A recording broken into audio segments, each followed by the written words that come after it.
Coucou tout le monde, on se retrouve aujourd'hui pour un épisode assez spécial de ce podcast parce que c'est le premier et aussi compte tenu de la situation, donc la quarantaine.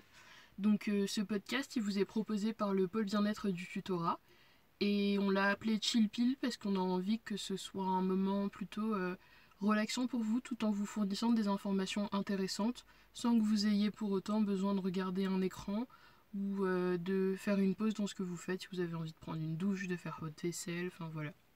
Un truc à écouter quand vous avez un petit peu de temps et puis ça vous permet d'avoir des informations supplémentaires pour vous aider à bien vivre votre année. Alors je me présente, moi c'est Anne-Sophie et je suis une des CM bien-être du tutorat. Et donc ça fait longtemps que j'avais envie de donner vie à ce projet. Et aujourd'hui je peux enfin vous le présenter parce que j'ai le temps et aussi parce que je peux. C'est vraiment ça.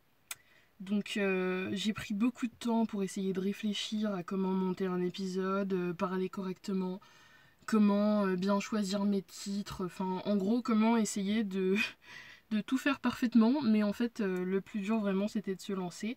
Alors je m'excuse si c'est pas parfait, mais je pense que c'est le contenu qui est plus important que le reste. Et puis un jour j'aurai du matériel pour tout bien faire parce que là c'est un peu voilà, c'est un peu bizarre, mais voilà. Bienvenue sur Chill Pill, donc le podcast de votre tutorat.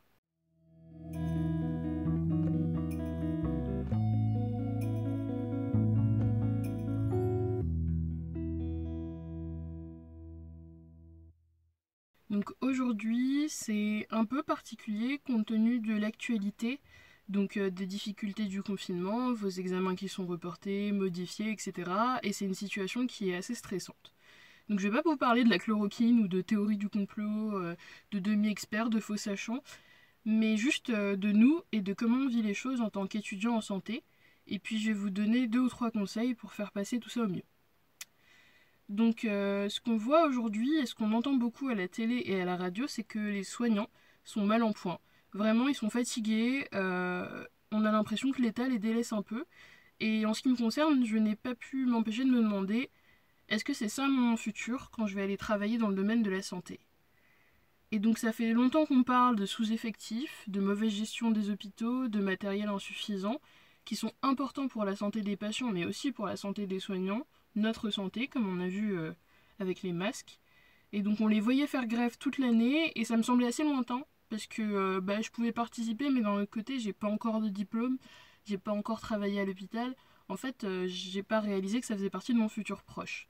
En ce qui me concerne, je suis étudiante en première année de kiné, donc j'ai commencé à faire des stages cette année, et je me suis rendu compte qu'en fait, c'est vraiment très très proche. C'est vraiment dans mon avenir, dans 3-4 ans quand j'aurai mon diplôme et que je serai à l'hôpital, c'est ça que je vais vivre. Et je me dis que si j'étais en 3e ou en 4e année, ou même si j'étais déjà une soignante diplômée, peu importe le domaine où je serais à l'hôpital en ce moment, à courir partout pour sauver des vies, je me sentirais un peu livrée à moi-même parce que, comme tout le monde, j'aurais aucune idée de ce qui se passe réellement et je serais un peu en colère aussi parce qu'on manque de moyens et de considération. Donc quand je parle de considération, je veux plutôt parler d'estime parce que on a l'impression, avec tout ce qui s'est passé cette année, les grèves, les manifestations, etc., que l'État n'estime pas que les revendications des soignants sont légitimes et du coup, on a aussi un problème au niveau de l'estime des gens et de leur santé. Donc ils se baladent dehors comme ça sans respecter les consignes pour la plupart. Après ça s'est un peu calmé, hein. C'était surtout au début du confinement quand tout le monde sortait alors qu'on demandait aux gens de rester à l'intérieur. Et voilà, donc en tant que soignant, on met quand même notre vie en jeu, notre vie en danger quand on va à l'hôpital pour sauver des vies, surtout avec le Covid. Et on a l'impression que tout le monde s'en fout. Et donc quand je me mets à la place de quelqu'un qui travaille à l'hôpital aujourd'hui, je me dis waouh, c'est ça travailler à l'hôpital, c'est ça que j'ai choisi, ça donne pas vraiment envie. Et maintenant, quand je réfléchis, je me mets à votre place. Vous n'avez pas encore passé le concours, c'est dur, surtout cette année qui est très très dure, les concours qui est décalé, tout ça, et je me dis, si j'étais à votre place, est-ce que à l'heure d'aujourd'hui j'aurais vraiment envie de continuer ? Est-ce que j'aurais vraiment envie d'aller travailler à l'hôpital? Est-ce que j'aurais vraiment envie de devenir médecin, dentiste, infirmière, etc. Tout ce que vous voulez.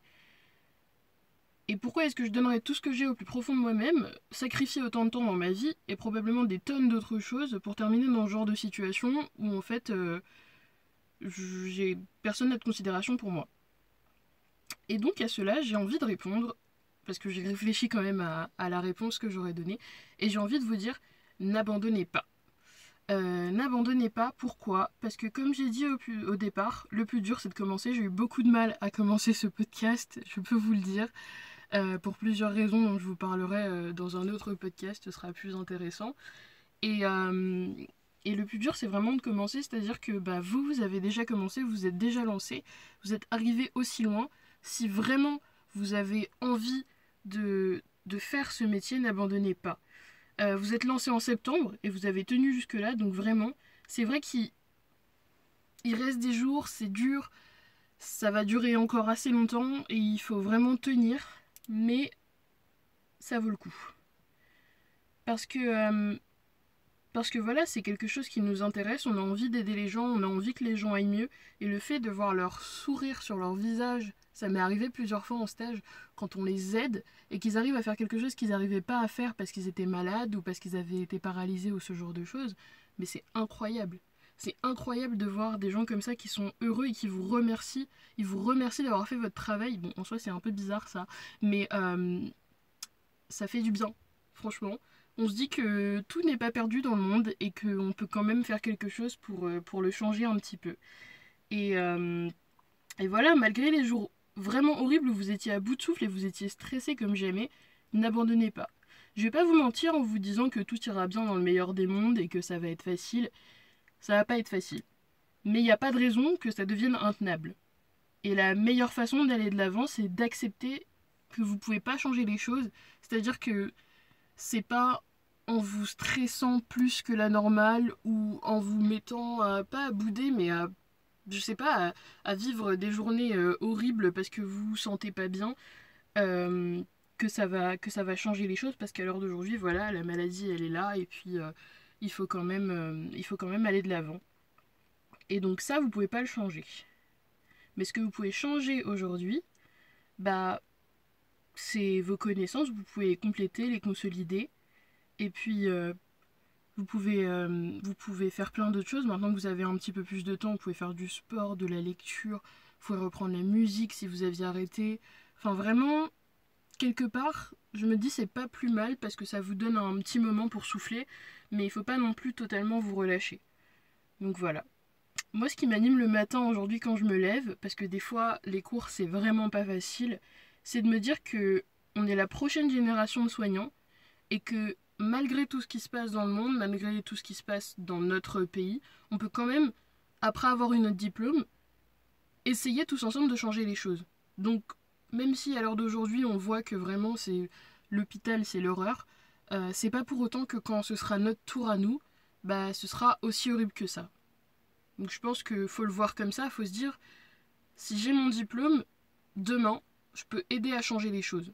Parce qu'en vrai, c'est un peu comme le concept de l'écologie, il y a plein de gens chez eux qui se disent oh ouais la flemme de le faire puisque de toute façon je suis seule à le faire et les autres ils le font pas et puis c'est pas moi qui vais changer les choses mais c'est faux. Parce que si tout le monde pense à l'envers, c'est-à-dire si tout le monde se dit ah bah en fait si moi je le fais et que les autres ils le font, en fait on le fait tous ensemble donc ça peut changer quelque chose, bah là c'est exactement la même chose. C'est-à-dire qu'au lieu de vous dire, si jamais vous avez pensé comme moi euh, que l'hôpital, franchement, ça a pas l'air d'être un truc ouf et peut-être que finalement j'ai pas trop envie de devenir médecin. Le prenez pas dans ce sens-là. Prenez-le plutôt dans le sens, bah, est-ce que, est-ce que j'ai vraiment envie de me lever le matin et de me dire putain aujourd'hui je vais sauver des vies. Euh, est-ce que j'aime bien le contact avec les gens. Est-ce que, vu comme l'hôpital il est aujourd'hui, j'ai envie plus tard d'aider à changer les choses. C'est plutôt comme ça qu'il faut le voir. Donc voilà, encore une fois, ce sera pas facile, vous allez devoir tenir sur la durée, mais si vraiment c'est ce qui vous plaît, n'abandonnez pas parce que nous on est là avec vous et on va pas vous lâcher le tutorat. Donc voilà, c'est tout pour le premier épisode de Chill Pill. N'hésitez pas à laisser vos idées de sujets dans les commentaires et à me dire si vous avez aimé ou pas ce premier épisode. pour que je m'améliore, parce que c'est vraiment la première fois que je fais un truc comme ça. Et puis voilà, je vous souhaite une bonne soirée, bonne journée, bonne nuit, bon appétit, je sais pas, ce que vous voulez. Et puis à la prochaine.